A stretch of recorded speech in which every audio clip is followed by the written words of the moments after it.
All right, we're back again from another angle this time. We're still at Tries.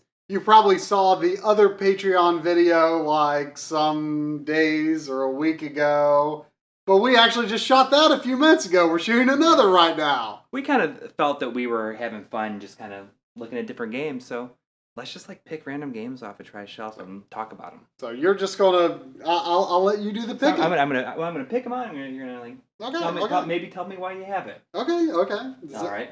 Let's start with D on the Saturn. So I mean, I haven't had a Saturn for more than, I don't know, less than 2 years probably. Yeah. It was given to me along with Astal and Dark Savior. I bought my priorities once I got it because I honestly didn't know that Saturn games were expensive. Really? Because not at all. Like when you. I honestly just hadn't looked into the system that much. I just didn't. At the time, I just didn't really have an interest in game. Like I had a Genesis not that long, and Sega wasn't as a console wasn't on my mind that much, and I just didn't consider it. So I had no idea it was that expensive. And so once I saw that, I'm like, okay, well, Panzer Dragoon 1 and 2 are my priorities because they were like still relatively affordable, complete, $40-ish each. So I got those, and I thought, if I don't get any more Saturn games, I'm happy. Right. But I don't have as thorough of a horror game experience as I would like, but I enjoy them, and I've heard D is interesting. It's kind of FMV. I like FMV. I like FMV games. I haven't played through it yet. I've just kind of tested it. But I'm looking forward to it. In fact, I saw D2 for the Dreamcast at a store sometime later. I haven't. You have no idea if you're gonna like it. I have no idea if I'm gonna like it. I mean, this looks pretty different. Like I'm from what I've seen, D2 is probably a better game. Yeah. But I thought, I'm probably gonna be interested. Like the thing about horror games is it's kind of okay if they're a little bad. Oh yeah. Does that make sense? Absolutely. Most horror games are just kind of a little bad. And that's what makes them good. So, yes. So, I mean, that's... is it okay to just put it back on the shelf? Yeah. Okay. I think so. Okay, all right. All right, so let's take a look at something else here. How about... Oh. Radiata stories? Radiata stories. We were talking about this just the other day. I thought before the game came out, I thought it was Radacia stories. Right. And I've briefly featured it on the channel before. I did an episode on time management games. That's a long time ago. It was just a brief touch on it. I Square Enix, I bought it, I believe, the day it came out. I wasn't exactly buying up Square Enix games left and right in the PS2 generation necessarily. But I remember reading a preview of this of someone who had recently got the Japanese version, which came out sometime before the North American release. And they said it was really funny and it was fun. And I was like, I could go for a sort of a light and silly RPG. So I pre-ordered it. I got it. Really like this game. I think it's kind of underrated. Beautiful art style. Great music by Noriyuki Iwadari. Is that how you say his name? The guy who did Lunar. Mm-hmm. And the battle system is just kind of okay. Like you get into a separate battle screen and you like have free reign of moving your characters around it. It's just okay, but it's the personality and the style of everything that kind of brings it together. But one aspect that I really, really like about it is that it's the only game I've played outside of Majora's Mask where characters have a real-time schedule and they move along a real-time path. Right. Now, Majora's Mask has 3 days worth of schedule for its characters. Radiata's story just has, they just kind of do the same thing every day. But it's fun to sort of figure out like where people are going, what they're doing. sort of figure out what their problems are. And, you know, if you solve those problems for so many of the characters in this game, they'll join your group. So there's like I don't know if it's correct to say most people in the town, but a large portion of the people in the town in this game like can join your army. But it kind of takes a sad turn partway through the game where you have to decide to team up with the non-humans or the humans. And they really kind of build up the humans as the bad guys in this game. You know, they're being humans on your same side. And I had all these humans that joined my group, and then they make you want to hate the humans, and then you join the non-humans, and you lose most of your characters. And you know what? It turns out that the non-humans are like just as bad as the humans. Oh. So I've actually never replayed it where I took the human side. Right. So I've not seen like I think if you maybe. I could be wrong, but I think if you do both, you might get a true ending or something. But I've never replayed it, so I've always had regrets about how the second half of the game went for me. But I don't know if it's accurate to say second half, maybe latter 3/4 or something. But yeah, so but it's good also game. The only 480p game that you own. It's the only 480p PS2 game I own. I used to own more like God of War, Shadow of the Colossus, but I regret selling those now because they would make great comparison material for the show and also be good representatives of the PS2 library. Right. But at the time I thought, well, why am I holding on to these if I can play them in HD on the PS3? But I do regret now. But it is the only one. I've never figured out how to make it work. We should test it sometime. Because you got to hold down triangle and it tells you how to do in the menu, but it doesn't do anything. We'll figure it out. Let's test it later. I'll set it up here so we don't forget. All right, let me pick something else. Let's see. I don't even know if I'm like in the camera. Yeah, you're in the camera. I'm doing all right. Yeah. Okay. How about? Tough choices. How about this? How about Resident Evil 5? Oh, okay. Resident Evil 5. You know, I mean, it's interesting that you grabbed the PS3 version here because just the other day, the PS4 version came out. I mean, why do I own Resident Evil 5? I mean, that is not why do you own it? That's pretty painfully obvious because Resident Evil 5 is a freaking great game, and I don't really care what anyone says. We co-opted Resident Evil. We co-opted. We were not each other's. You co-opted before you co-opted with me, right? And so did I. I co-opted day one. It was really my first really significant co-op experience with an online game, and you know I don't know if just because that had an impact on me, but I feel like it might be my favorite co-op game of all time. I could agree with that. Probably. It's probably pretty close. It's just a really fun co-op experience. Yes, I know some people hate the fact that that co-op is essentially required. If you don't have a human partner, your AI character still plays like a human in terms of you have to manage their ammo and share gear with them, and but of course they're a lot dumber than a human player. But I don't think that takes away from the fact that, and I enjoy playing the game single player. I think it's fun, but it doesn't take away from the fact that it's just a super fun game to play co-op. You know, I know most people think there's just no contest between Resident Evil 4 and 5. Obviously, 4 is better. 4 is better on its own, but when I take into account the fun that I've had co-oping Resident Evil 5 with people, it's a real toss-up for me. And you know what? Wesker's in. He's pretty cool. Yeah. And he gets shot with a rocket launcher. In the head. Yeah. In the face. I've gone through that cutscene frame by frame. And his head, in the last 3 or 4 frames of that shot, his head is literally not there. It's like deleted. His head is deleted from his character model like a few seconds before the cut to the explosion. Yeah. I like to not shoot him, and they're like, "We got you, you son of a!" And then he pulls down the helicopter into the lava. So yeah, good stuff. All right. It's a great game. Next, let's talk about... Oh man, this is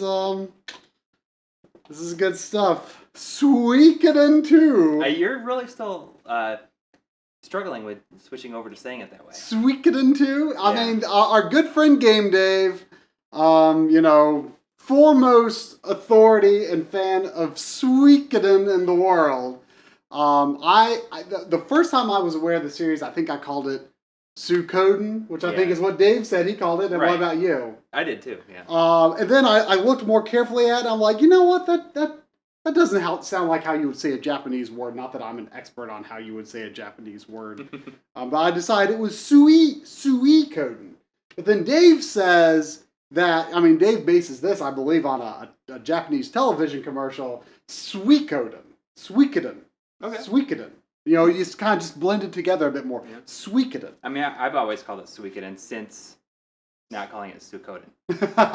So, I never thought I would own it. This is the first expensive game that I wanted to own.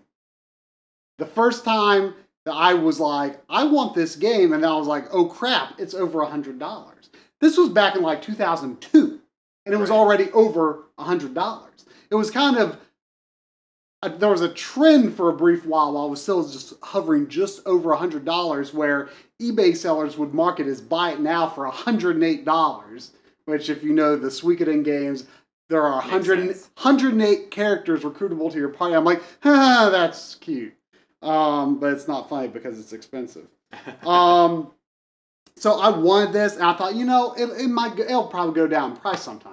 Like I say, first expensive game that I wanted to own. I had no idea that the value was only going to continue to go up. But it peaked at about 150.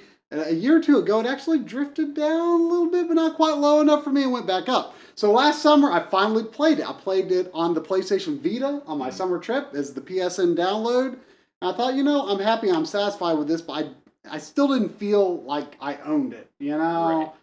And, so as superficial as it is, I still kind of wanted a physical copy, never thought I would get it. So our good friend Game Dave at Too Many Games, he's working on a full series retrospective. It's his favorite series. He can't decide between the first game and second game, which is his favorite game of all time. And he really wanted to show Suikoden 2 in its best light and show the product fully. Mm-hmm. And he was on the lookout. I actually didn't really realize this. He was on the lookout for a mint condition copy. He found a mint condition, used but mint condition copy for $150. He felt like that was fair for pretty much perfect quality. Yeah. And as soon as he bought that, he said, well, when we get back, because we stayed at Dave's house one night on the 2 nights on the way up, one night on the way back from Too Many Games. And so he offered his copy, which is a rental store copy, to me. He said he would look online, look for the lowest price disc only, and go a little lower than that. And the lowest we saw was like 80, and he was looking. He also had paid with his money a Mega Man 8 for me for $15. Right. That I didn't have. I kind of told people about this in my that's right. That I didn't have cash for on hand. Right. And so I owed him $15 for that. He was looking at Suikoden 2 online, trying to debate what price I should pay him for this copy. And I said, you know what? Why don't I just do $100 for both? And he said, are you sure? And I said, yes. I feel like I would feel bad paying whatever lower price you're asking for. So I essentially got this for $85, which is insane considering the condition it is. The condition is no cracks on the case. Disc is, not perfect, but fine. He says it plays fine. He's obviously played through it many times and hasn't given a problem. The only problems, really, with this copy, there is a barcode sticker on the front because it was from a rental store. And it's got the back of the manual, but all the pages inside the manual are missing. Which is kind of a bummer, but... It's not that big of a deal to me. What are you going to do? It's not that big of a deal to me because it makes the full, complete cover, even though it's got that barcode on. It's in a good spot because it's below the scene, I forget the default name for the character in this one, but... it's below, it covers his legs, but it doesn't really mar the product. Yeah, it for kind of blends in with the way that this cover is set. Yeah, for $85, this is insane. So yes, I've played through it before, but I love having stuff like this because I can get shots for our show, you know, using real hardware to show a variety of games. And so I just love having this on hand, and it's really a treasured part of my collection. In fact, it's kind of funny because just yesterday we stopped by a game store. You found Suikoden 4 and said, you should get this. And I said I used to have 4. I didn't hate 4, but it was definitely my least favorite. And the only reason I sold it was because, you know what? I'm never going to own 2. Right. So why do I even have to own the full collection anymore? And so since I happened into 2, never expecting I would have it for a price I was willing to pay. Well, now I've got 4 again, so I have 1, 2, 3, 4, and 5. Now you just need Tactics. I understand it's pretty good. There are others, but Tactics is probably the only one that I'm going to try to get. All right, next. Do a couple more. Okay. Do a couple more. Okay, so why do you have this? Why do I have this? Because I freaking love Mario. This is the Famicom version of Super Mario Brothers. This is something we've shared with people. You got it pretty recently, too. Sort of. Okay. This particular copy came from MagFest this year. Okay.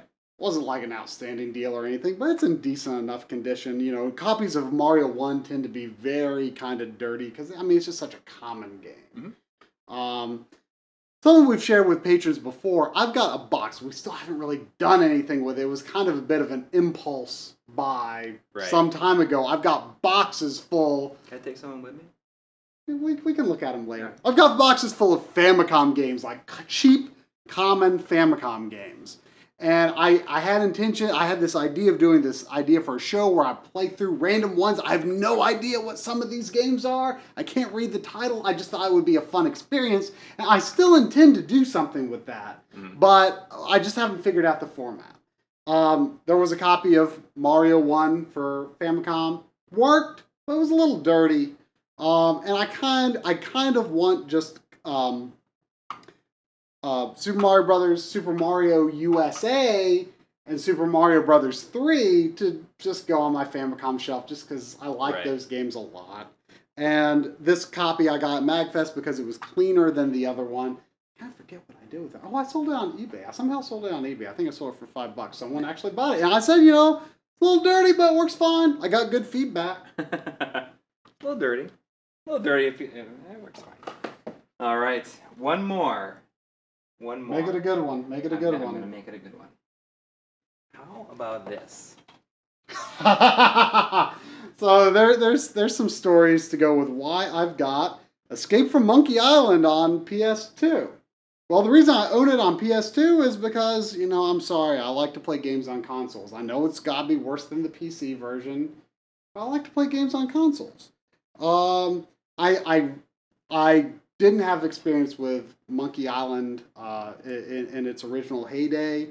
I honestly don't have a ton of experience with the LucasArts adventure games in general. But, you know, they had the remaster of Monkey Island 1 and 2 that came out last generation. Loved them. I actually had a friend come over who had experience with the first 2 games from way back in the day. It was kind of like, you know, he couldn't quite remember all of how it worked, but, you know, it was kind of fun, like, working on getting through those remasters together. And it was so cool. What struck me about those games was how they were written. The dialogue, you know, you could switch between the original version graphics and the new version graphics seamlessly, and the text was unchanged from the original script, yet in the remastered version, it got voice dialogue, and you would think that dialogue that was originally written, never intended to be voiced, wouldn't just perfectly go to having voice without needing some tweaks. It would sound awkward. And the voice acting in those games are amazing. They are so funny, so well written. It's amazing how well all of that holds up.